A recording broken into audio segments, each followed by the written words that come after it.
നമസ്കാരം. 4 ലക്ഷം കുടുംബങ്ങൾ ഒരു വർഷത്തോളമായി ക്ഷേമ പെൻഷൻ കിട്ടാതെ പാടുപെടുമ്പോൾ സെസ് പിരിവ് ഊർജിതമാക്കി പ്രശ്നം പരിഹരിക്കാൻ സർക്കാർ നെട്ടോട്ടമോടുകയാണ്.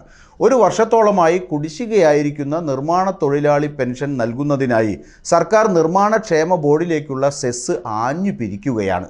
കേന്ദ്ര സർക്കാരിൻ്റെ 1996 തൊഴിലാളി ക്ഷേമനിധി സെസ് നിയമപ്രകാരമുള്ള പിരിവാണ് സംസ്ഥാനത്ത് ടാർഗറ്റ് വെച്ച് തൊഴിൽ വകുപ്പ് നടത്തുന്നത്. വീട്ടുടമകൾക്കും കെട്ടിട ഉടമകൾക്കും നോട്ടീസുകൾ അയച്ചു തുടങ്ങി. മലപ്പുറത്ത് മാത്രം ഒരു മാസം 2 കോടിയാണ് ടാർഗറ്റ്. ദിവസം 200 പേർക്കെങ്കിലും നോട്ടീസ് അയക്കണമെന്നാണ് നിർദ്ദേശം. ശരാശരി 100 സ്ക്വയർ മീറ്റർ മുതൽ 200 സ്ക്വയർ മീറ്റർ വരെയുള്ളവർക്ക് 10,000 മുതൽ 20,000 വരെയായിരിക്കും അടയ്ക്കേണ്ടത്. കണക്കിലെ മാറ്റത്തിനനുസരിച്ച് തുകയിലും വ്യത്യാസം വരും. 10 ലക്ഷത്തിൽ താഴെ നിർമ്മാണ ചെലവുള്ളതും 100 ചതുരശ്ര മീറ്ററിൽ താഴെ വിസ്തീർണമുള്ളതുമായ ഗാർഹിക കെട്ടിടങ്ങൾക്ക് മാത്രമാണ് സെസ് ഇല്ലാത്തത്. സംസ്ഥാന നിർമ്മാണ തൊഴിലാളി ക്ഷേമനിധി ബോർഡിൻ്റെ പരിധിയിൽ വരുന്ന അംഗങ്ങളുടെ ക്ഷേമ പദ്ധതിക്ക് ഉപയോഗിക്കാനാണ് ഈ പിരിവ് എന്നാണ് അധികൃതർ വ്യക്തമാക്കുന്നത്. ലോക്സഭാ തെരഞ്ഞെടുപ്പിന് മുമ്പ് നിർമ്മാണ തൊഴിലാളി ക്ഷേമ പെൻഷൻ ഒരു പരിധിവരെയെങ്കിലും കൊടുത്തു തീർക്കാനുള്ള ശ്രമത്തിൽ സർക്കാർ സംവിധാനമാകെ വ്യാപൃതമായതോടെ പ്രതിദിനം ഖജനാവിലേക്ക് കയറുന്നത് 1 കോടിയിലേറെ രൂപയാണ്. സെസ് അടയ്ക്കാത്ത ആയിരക്കണക്കിന് കെട്ടിടങ്ങൾക്ക് റവന്യൂ റിക്കവറി നോട്ടീസ് നൽകി നടപടി കർശനമാക്കിയിരിക്കുകയാണ് സർക്കാർ. കഴിഞ്ഞ 3 മാസമായി ഊർജിത സെസ് പിരിക്കൽ പരിപാടിയാണ് ലേബർ ഓഫീസുകളിൽ കാര്യമായി നടക്കുന്നത്.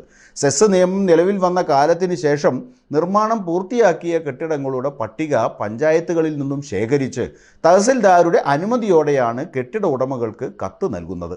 സെസ് പിരിക്കേണ്ടത് സർക്കാരാണെങ്കിലും അടയ്ക്കാത്തവർക്ക് 4% പലിശയും ചേർത്ത് വൻ തുകയാണ് ഈടാക്കുന്നത്. നോട്ടീസ് ലഭിച്ച് ഹാജരാകാത്തവരുടെ സെസ്സുകൾ ലേബർ ഓഫീസുകൾ സ്വയം നിർണയിച്ച് തീരുമാനിക്കുമെന്നും ജപ്തിക്ക് കലക്ടറെ ചുമതലപ്പെടുത്തുമെന്ന ഭീഷണിയും കെട്ടിട ഉടമകൾക്ക് നൽകുന്ന കത്തുകളിലുണ്ട്. ഇതോടെ ലേബർ ഓഫീസുകളിലേക്ക് പായുന്നവരുടെ എണ്ണവും കൂടി. കാസർഗോഡ് ജില്ലയിൽ മാത്രം 200-ലേറെ വീടുകൾ ജപ്തി പട്ടികയിലുണ്ടെന്ന് ലേബർ ഓഫീസിൽ നിന്നും അറിയിച്ചു. ഈ രീതിയിൽ സംസ്ഥാനത്ത് 3000-ന് മുകളിൽ കെട്ടിടങ്ങൾ സെസ് ജപ്തി ഭീഷണിയിലാണ്. പ്രതിദിനം 5 മുതൽ 10 ലക്ഷം രൂപയാണ് ഒരു ലേബർ ഓഫീസ് പരിധിയിൽ നിന്നും സെസ് പിരിക്കുന്നത്. 4 ലക്ഷം പെൻഷൻകാർക്ക് ഒരു മാസം 1600 രൂപ വീതം പെൻഷൻ നൽകണമെങ്കിൽ 70 കോടിയോളം രൂപ വേണം. ഇത് നിലച്ച് 1 വർഷം പിന്നിടുകയാണ്. മറ്റ് ആനുകൂല്യങ്ങൾ നിലച്ചിട്ട് 2 വർഷമായി. മുഴുവൻ കുടിശ്ശികയും തീർക്കാൻ 700 കോടിയോളം രൂപ വേണ്ടിവരും. അതിനു പുറമെ മുടങ്ങിയ വിദ്യാഭ്യാസ, ചികിത്സ, വിവാഹ ആനുകൂല്യങ്ങളും കൊടുക്കേണ്ടതുണ്ട്. ഇടതുപക്ഷ സർക്കാരിൻ്റെ ബഹുജന അടിത്തറയിൽ നിർണായകമാണ് നിർമ്മാണ തൊഴിലാളികൾ എന്നിരിക്കെ അതിൽ വിള്ളൽ വീഴുമെന്ന ആശങ്കയാണ് സർക്കാരിൻ്റെ ഇപ്പോഴത്തെ ഈ വെപ്രാളത്തിന് പിന്നിൽ. പെൻഷൻ നൽകാൻ ഭരണപക്ഷത്തെ തന്നെ സംഘടനയായ AITUC കാസർഗോഡ് നിന്ന് സമരയാത്രയും സെക്രട്ടേറിയറ്റ് വളയലും സംഘടിപ്പിച്ചിരുന്നു. മറ്റു സംഘടനകളും സമരമുഖത്താണ്. 20 ലക്ഷം പേരാണ് നിർമ്മാണ ക്ഷേമനിധി ബോർഡിൽ രജിസ്റ്റർ ചെയ്തത്. 9 ലക്ഷം പേരാണ് കൃത്യമായി പുതുക്കുന്നത്. ഇപ്പോൾ പെൻഷൻകാർ 4 ലക്ഷം. 60 പിന്നിട്ട് പെൻഷൻ മുടങ്ങിയവർ 4 ലക്ഷം വരും. ഇവരുടെ കാര്യം പരിഗണിച്ചില്ലെങ്കിൽ അത് വരുന്ന തെരഞ്ഞെടുപ്പിൽ LDFന് തിരിച്ചടിയാകുമെന്ന് ഉറപ്പ്.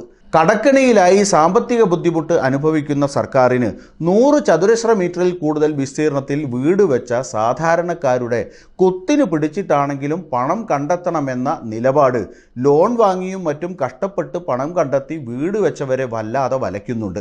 ഇരുതല മൂർച്ചയുള്ള പ്രയോഗമാണ് സർക്കാർ നടത്തുന്നതെങ്കിലും രണ്ടറ്റവും മുറിഞ്ഞു വീഴുമോ എന്നാണ് ഇനി അറിയാനുള്ളത്.